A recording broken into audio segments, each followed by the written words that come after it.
Hello, boys and girls. It's time for Wooldridge's Weekly Read Aloud. This week is week number 43. We're going to read a story called Hosty. It is written and illustrated by Kate Salley Palmer.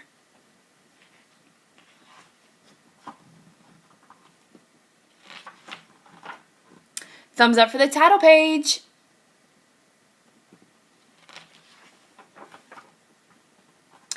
Sally and her family lived on a small farm where they grew crops of corn and cotton. They also had dairy cows. Sally milked the cows while sitting on a stool, her head pressing against the cow's big, warm body. In the summer, the cows grazed outdoors in the pasture, eating green grass all day. And in the winter, they stayed in the barn and ate grain and hay.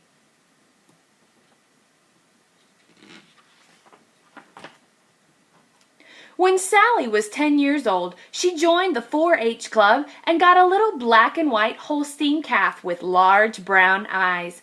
The calf's legs and back were straight and long. Her tail swished contentedly. In the 4-H club, girls and boys learned how to care for their farm animals.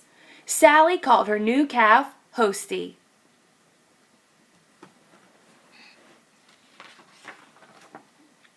Hosty liked to eat. Although she ate grass and grain with the big cows on the farm, Hosty also liked to eat other things. Things like apple cores, watermelon rinds, butterbean shells, and even cold hard biscuits.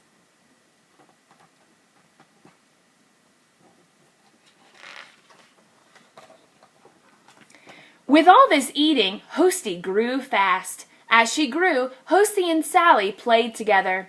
Sally grew too. She and Hosty practiced walking together, with Hosty wearing a halter over her head. Sally wanted to show Hosty at the fair.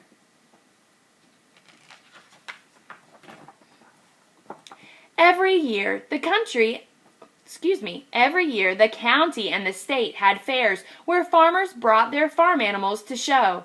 The farmers and their wives also brought jellies and jams and canned foods they had made from the fruit and vegetables they grew on the farm.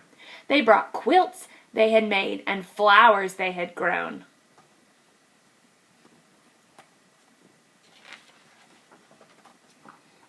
Girls and boys brought things to the fair too. Some of them brought calves like Hosty or big cows to show the judges.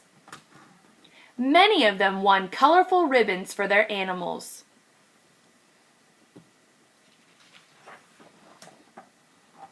The first time Sally and Hosty went to the fair, Hosty was still a heifer. A heifer is a young cow that hasn't become a mother cow yet. Hosty rode to the fair in a big trailer with other cows. When Sally and Hosty got to the fairgrounds, Hosty had her own stall with clean straw on the floor, special alfalfa hay to eat, and a big tub of water.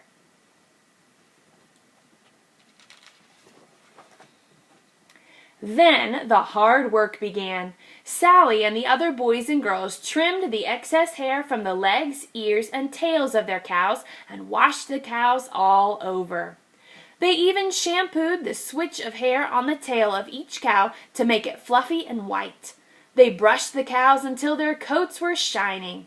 Sally brushed special polish onto Hosty's hooves to make them shine.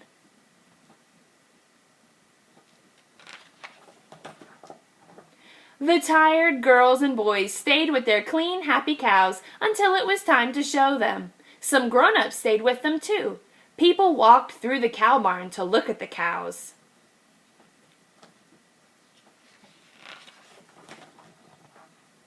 When it was time to show the cows, Sally and the other girls and boys dressed in all white. They placed a special show halter over each cow's head. There was a large fenced-in ring where the cows walked around in a circle. The girls and boys had to walk backwards while leading their cows. The judges stood in the center of the ring and watched as each cow walked around. They checked to make sure the cows looked and behaved well. They also looked to see how each girl or boy reacted to whatever their cows were doing. Some cows tried to back up or lower their heads. Some tried to jump around or move the wrong way.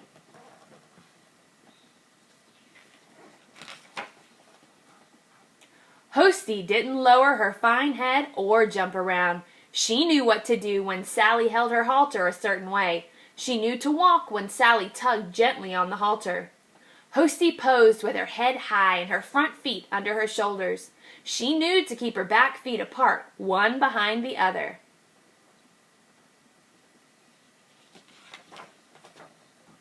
The judges liked Hosty straight back and her pretty face. They asked Salley questions about Hosty. Salley knew all the answers. When the judging was over and they handed out the ribbons, Hosty got a blue ribbon for first place. Salley was proud of Hosty. Sally's mother and father were proud of Salley.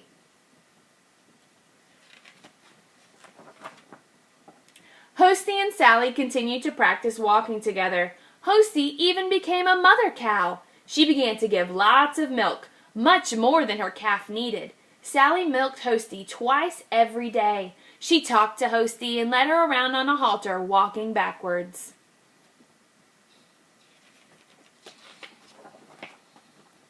One day, Salley and her family couldn't find Hosty.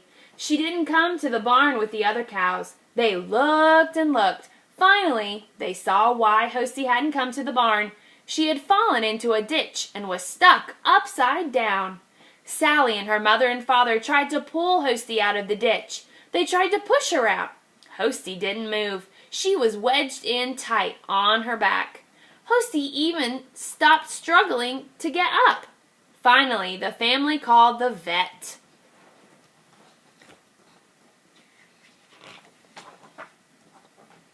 The vet stood with his hands on his hips and looked at Hosty's predicament. He knew he had to make Hosty get out of the ditch by herself. Then the vet pulled off his orange cap and began to slap Hosty in the face with it. That made Hosty very upset. She began to wiggle her body and to turn her legs in the air until, before long, Hosty had squirmed herself out of the ditch. Salley took her up to the barn, gave her something special to eat, and milked her.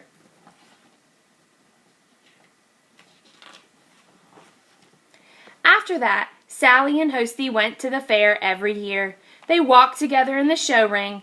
Every year, the judges admired Hosty's straight back and her pretty face. The judges began to notice something else, too. They began to notice how much milk Hosty was giving. This impressed the judges very much. Every year, Hosty won colorful ribbons for herself and Salley. One year, she won 2 first-place blue ribbons and some money. Salley put the money in the bank and hung the ribbons on her bedroom wall.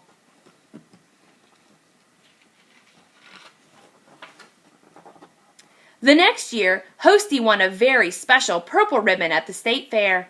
She was the state grand champion. Salley received a trip to Chicago to attend the National 4-H Club Congress.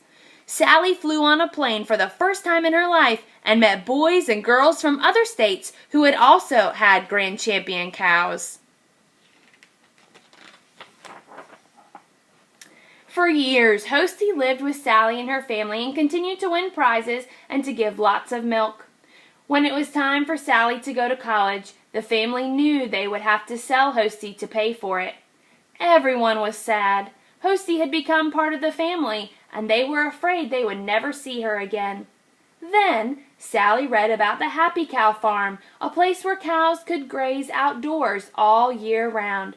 They thought Hosty would like that kind of freedom.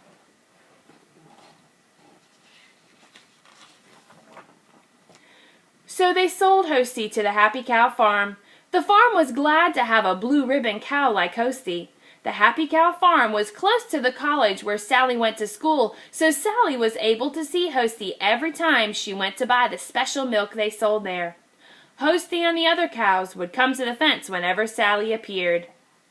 "Are those your friends, Hosty?" whispered Salley to her special cow, and Salley says she saw Hosty smile. The end. Boys and girls, this story is a true story. The author's husband, Jim, had a cow named Hosty. He had a favorite cow named Hosty when he was a boy, and there are many similarities between the fictional Hosty and the real one, the story that they that Kate Salley Palmer wrote is based on a true story. I enjoyed reading with you, boys and girls. I look forward to next time.